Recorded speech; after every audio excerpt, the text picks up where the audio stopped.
Vous n'avez pas finalement besoin de croire à ce que je suis en train de dire dans cette vidéo. Vous n'avez pas besoin de vous dire que c'est exactement comme ça que les choses sont et vraiment croire à tout ce que je dis. Vous n'avez pas besoin de être prédéterminé par ce que je dis.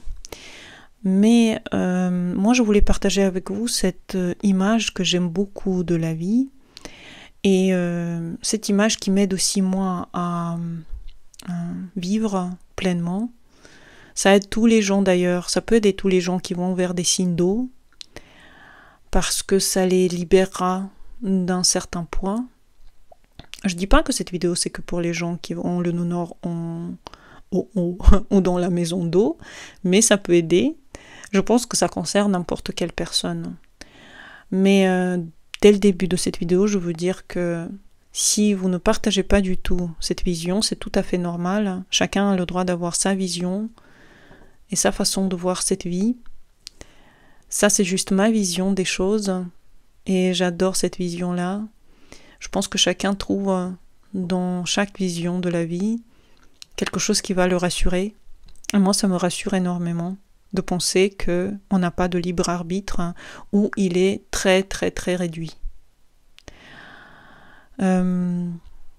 Beaucoup de gens qui vont vers le feu, la terre, n'aimeront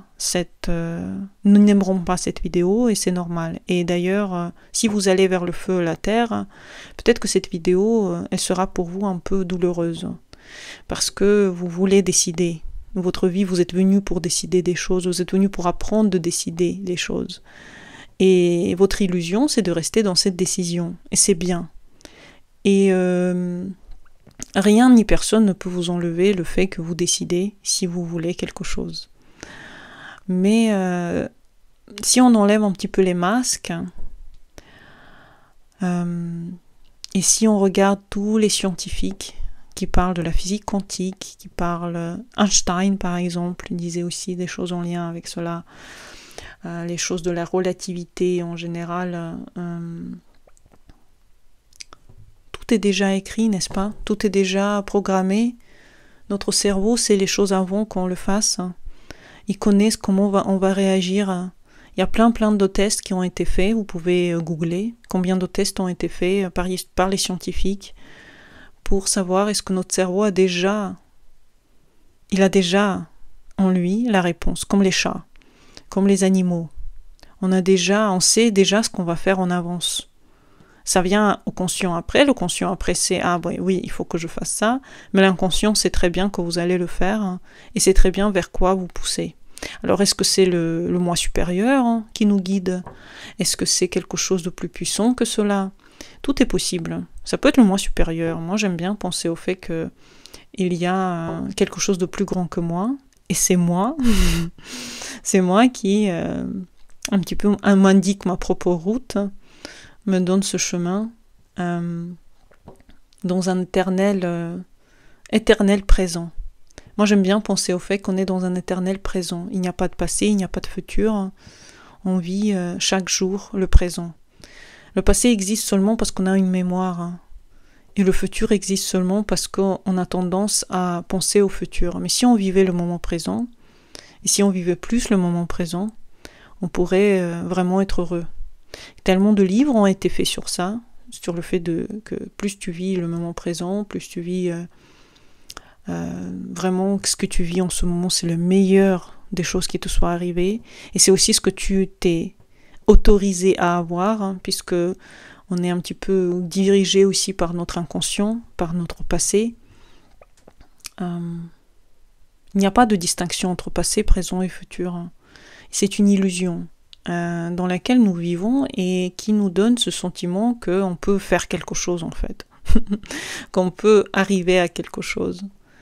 Mais vous savez combien il y a de gens qui font les mêmes pas vers un but, vers une profession, vers une réalisation et seulement un réussit. C'est pas un hasard, juste une personne est prise pour ce poste et l'autre ne peut pas trouver de travail, ils ont fait le même chemin. Il y a des gens il y a des âmes qui sont venues pour donner quelque chose. Il y a des âmes qui sont venues pour se reposer, il y a des âmes qui sont venues pour devenir connues, il y a des âmes qui sont venues pour faire des enfants, il y a des âmes qui sont venues... Et chaque âme sait pourquoi elle est venue, mais notre conscient ne sait pas. Mais c'est programmé. On est venu pour faire quelque chose, et cette programmation, on la vit en ayant l'impression qu'on fait des choix, et que ces choix sont conscients, et qu'on a chaque fois le choix. C'est un choix. C'est idéal d'avoir ça finalement. C'est idéal d'avoir l'impression qu'on a le choix entre quelque chose et quelque chose, qu'on peut faire le pas vers ici ou vers là. Et j'aime bien pour ça, j'aime bien Philippe Guillemont qui parle du GPS, qu'on a le droit de prendre un autre chemin. Mais lui, il part du principe que effectivement, on a une mission. Et cette mission, c'est de ressentir la joie, d'aller vers la destination qui nous procure le plus de joie et le plus de bonheur. Et dans ce sens-ci, on peut se dire qu'on n'a pas le choix. Chacun veut le bonheur et chacun veut la joie. Donc chacun va choisir quelque chose de plus facile, quelque chose de plus en lien avec sa mission, qu'on ne connaît pas. Elle n'est pas inscrite quelque part. Votre mission, c'est de faire ça. Déjà, l'astrologie ouvre un petit peu la porte. D'ailleurs, j'ai en bas les méditations du non-or. Le non-or, c'est notre mission de vie dans l'astrologie et elle est rejointe par beaucoup de différents autres mouvements. Vous pouvez trouver votre mission de vie dans chaque chose que vous allez voir, dans l'astrologie chinoise, dans le design humain, dans la matrice du destin. Vous allez à peu près retrouver la même chose parce que vous êtes venu avec une mission de vie qui va s'ouvrir à vous avec des petites flashs de conscience, d'intelligence. Mais votre vie, elle est déjà un petit peu écrite, si vous voulez. Après, est-ce qu'on a complètement le choix entre, par exemple, tuer une personne ou pas ? On peut se dire que oui, mais si on pense à ça encore plus profondément, et on ouvre la porte au fait que parfois il y a des choses qui ont été tellement inscrites dans notre lignée, dans la difficulté de nos aspects, on ne sait pas pourquoi la personne fait certains choix. Certains criminels, par exemple, après avoir eu la sentence et la mort, et leur cerveau était ouvert, on pouvait voir qu'ils avaient par exemple un cancer qui appuyait sur un point de leur cerveau, qui les rendait comme ça. Parfois, c'est d'autres problèmes dans le corps qui faisaient que leur esprit changeait. Et je ne dis pas qu'on n'est pas maître de soi, mais c'est vrai que la plupart du temps, on est juste des programmations. On est venu pour faire quelque chose en lien avec notre âme. Moi, j'adore cette opinion. Je trouve ça très libérateur, justement, d'avoir une mission, d'avoir un chemin qu'on doit accomplir, que ce soit un chemin très grand ou un chemin très limité, mais très grand pour notre âme. Par exemple, il y a des gens qui sont venus pour faire une famille douce avec des enfants, un mari heureux, une famille très tranquille et gentille. Et d'autres en sont venus pour expérimenter d'autres choses. Et il y a des choses très puissantes qu'on peut expérimenter. Et il faut juste s'ouvrir au fait qu'on est guidé par des signes, guidé par les gens, guidé par notre propre inconscient, guidé par le conscient. Parfois, on est guidé par beaucoup de choses. On est guidé tous les jours par beaucoup de choses. C'est juste qu'on n'est pas ouvert, si on ne médite pas par exemple, si on n'est pas en contact avec notre être. Mais si vous rentrez en contact avec votre inconscient, si vous rentrez en contact avec votre surmoi, avec votre moi supérieur, moi je l'appelle aussi ange gardien, il va vous ouvrir les portes de votre mission. Et cette mission, elle est déjà prévue. Vous êtes venu avec quelque chose que vous devez comprendre, que vous devez faire. Et plus vous avancez dans l'âge, plus vous voyez à quel point c'est vrai et à quel point tous les choix que vous avez faits dans votre vie n'étaient que des choix, n'étaient que des prédispositions qui vous ont fait que autrement vous n'aurez pas pu faire. Vous n'aurez pas pu faire un autre choix dans l'instant. C'était vraiment... Il n'y avait pas de choix, il y avait juste une apparence de choix dans quelque chose de voilé. Et votre vie... Si la personne, elle a vraiment réussi, imaginons quelqu'un qui a vraiment réussi sa vie Donc en fait, quelqu'un qui a réussi peut se dire, ah bah j'ai eu un fort caractère, j'ai pris ce que j'avais à prendre dans l'instant où j'ai voulu. Pour renforcer votre ego, vous pouvez vous le dire, mais en fait, il y a aussi l'autre côté. Il y a aussi quelqu'un qui fait aussi les mêmes efforts que vous, qui ne pourra jamais arriver à ça, et pas parce qu'il ne veut pas ou qu'il a moins de quelque chose quelque part, mais c'est pas sa mission de vie.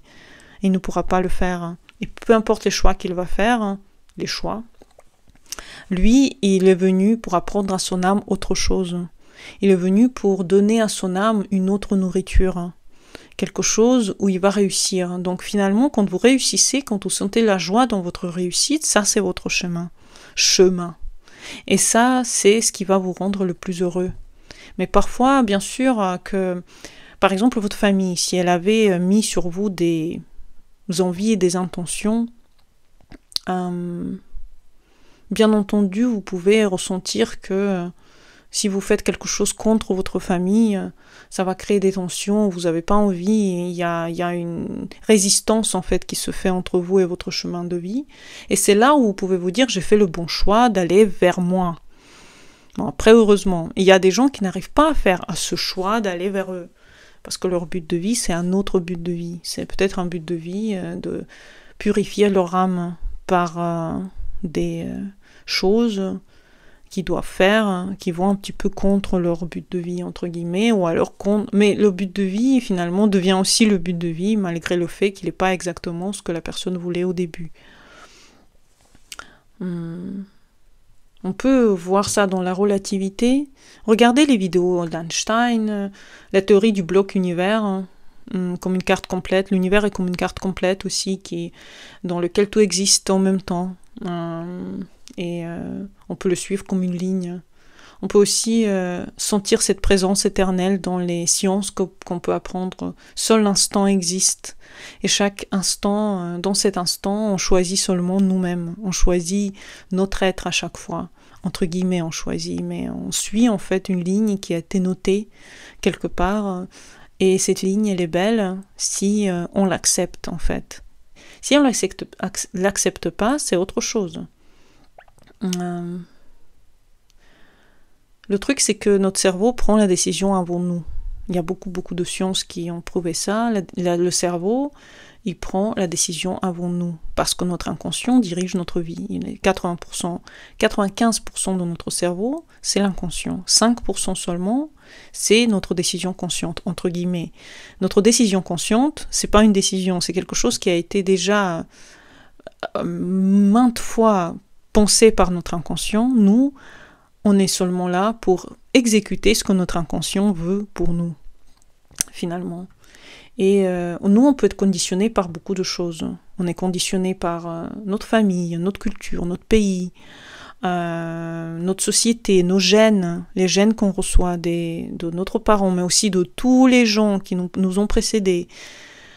Et cette transmission est transgénérationnelle. On ne sait pas qu'est-ce que nos ancêtres ont fait et à quel point ils nous influencent dans nos décisions. Ils font partie de notre inconscient. C'est pour ça que c'est 95% ce qui nous influence en fait. C'est énorme.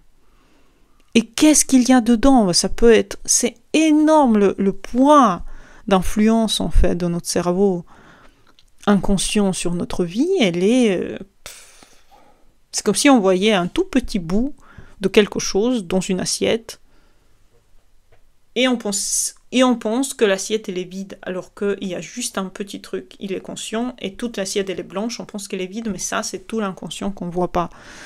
C'est un petit peu fou. Je trouve ça fou de se dire qu'à quel point nous sommes inconscients des choix qu'on fait parce qu'elles sont très logiques. Ces choix sont très logiques pour notre inconscient. Et notre inconscient nous mène à travers notre vie.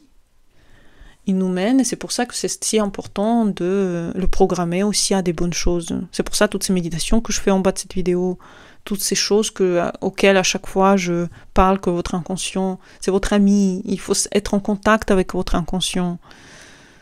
Vos rêves, c'est des choses qui vous montrent la vérité sur votre âme, sur vous, sur l'environnement que vous avez, sur les choses que vous percevez en tant que telles. on n'est pas libre de nos choix. On n'est pas libre parce que nous sommes influencés par la pub, par les amis, par la télé, par les séries, par les films, par la mode. On ne peut pas être complètement hors de cette influence puisqu'on habite dans un environnement. Et à chaque fois, plus on pense qu'on est seul et que rien n'influence ce qu'on fait, plus on est complètement influencé. On est influencé dans le sens que vous ne pouvez pas ne pas être influencé. On est venu pour être influencé. On est venu pour être guidé par notre époque. Toutes ces planètes transsaturniennes nous guident à travers les choix qu'on prend et on fait. En ce moment, beaucoup de gens se réveillent, par exemple. Ils se disent « Ah bah, je me réveille, j'ai l'impression que j'ai compris plus de choses, que je suis rentrée plus en contact avec mon inconscient, justement. » C'est des gens qui se disent « Mais c'est incroyable, toute ma vie, j'ai vécu dans une forme de... J'étais comme une machine qui répétait un petit peu les mêmes mouvements, mais maintenant je commence à me dire que mais c'est fou, mais je comprends ce que je suis en train de faire, je suis devenue conscient dans l'instant présent, et c'est ce qui se passe finalement dans cette paradoxe du libre arbitre. C'est très conditionné, notre libre arbitre, mais le plus important, c'est vraiment comprendre pourquoi on nous guide dans cette direction. Pourquoi on nous guide à prendre ces choix? Pourquoi on nous guide à travers toutes ces choses, à travers cet multivers, vers les choix qu'on prend, entre guillemets.